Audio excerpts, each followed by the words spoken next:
Monsieur Gautrat et Monsieur Lavoueb. Je veux d'abord vous remercier d'avoir bien voulu vous déplacer pour venir nous faire partager votre expérience en tant que paysan et en tant que boucher, essentiellement. Dans les années 70, comment se déroulait votre journée de travail? Eh bien, dans les années 70, on se levait le matin à 5 heures. On faisait la traite à la main. On trayait dans un seau. Ensuite, c'était versé dans des bidons de lait de 20 ou 40 litres avec un passoire. Le lait était réfrigéré dans un auge où il y avait de l'eau. Pratiquement chaque ferme avait son puits à l'époque avec un auge, puisque les bêtes étaient abreuvées dehors à cet auge. Et ça, c'était la traite. Ensuite, il y avait le curage des animaux. Et l'affouragement se faisait essentiellement à l'époque avec du foin et les produits de l'herbe, du foin et du regain. Le foin était séparé, il y avait le bon foin et le foin qui avait été mouillé.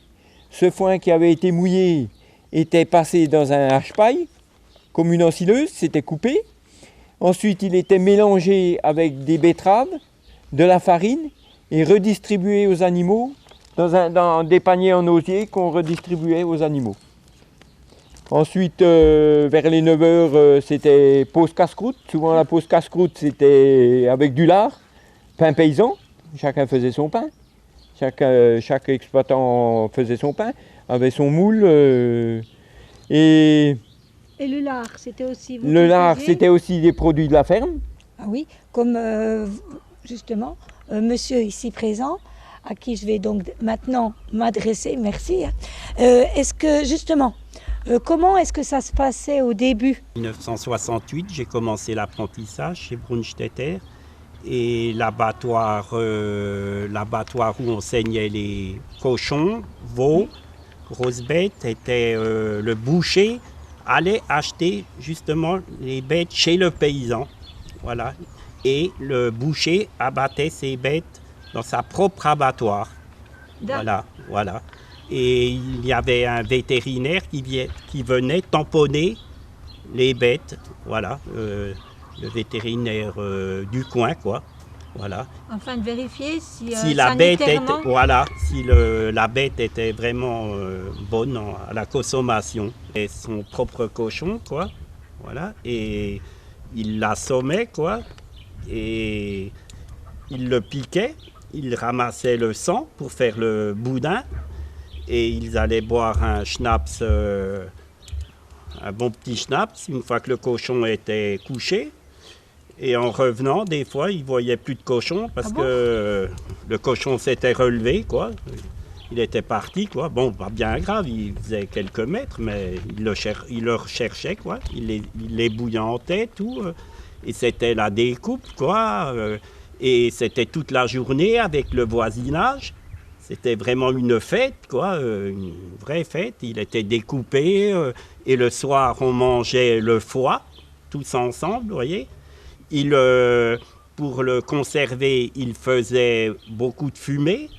Oui. Il mettait de la viande en bocaux stérilisés qu'il gardait, vous voyez, comme il n'y avait pas de congélateur, c'était très pratique, quoi. Vous voyez, il faisait de la saucisse aussi, des Montbéliards, tout ça, de saucisses noires, des terrines, de pâté de campagne. À la vessie, dans le temps, on faisait des tabatières avec ça.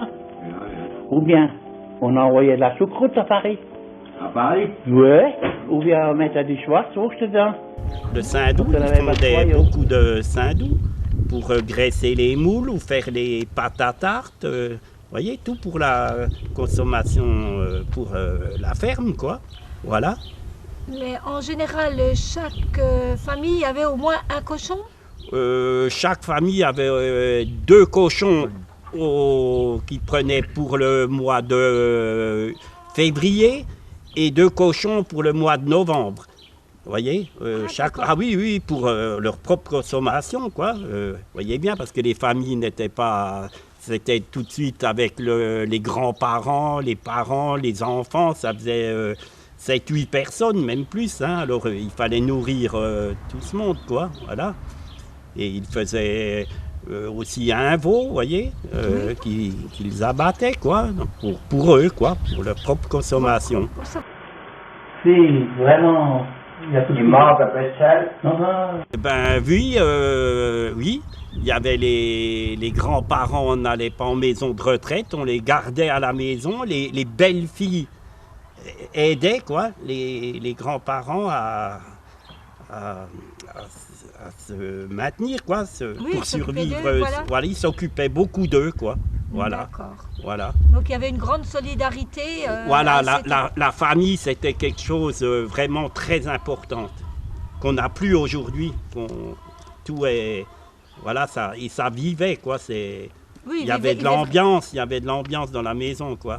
Et tout, et même je vois entre voisins l'hiver, les gens se rencontraient, ils allaient manger les noix, le vin chaud l'hiver, voyez, c'était vraiment quelque chose de magnifique. Ça, on discutait de ce qui se passait dans le village, tout, on se racontait des histoires du passé. Les veillées, voilà, c'était vraiment quelque chose de magnifique, tout ça, qu'on a tout perdu, quoi, voyez.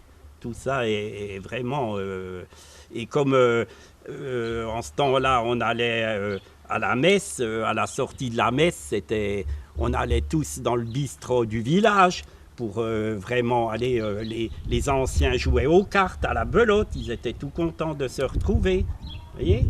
Tout ça, on a tout perdu, tout ça a disparu, quoi, dans un village, voyez.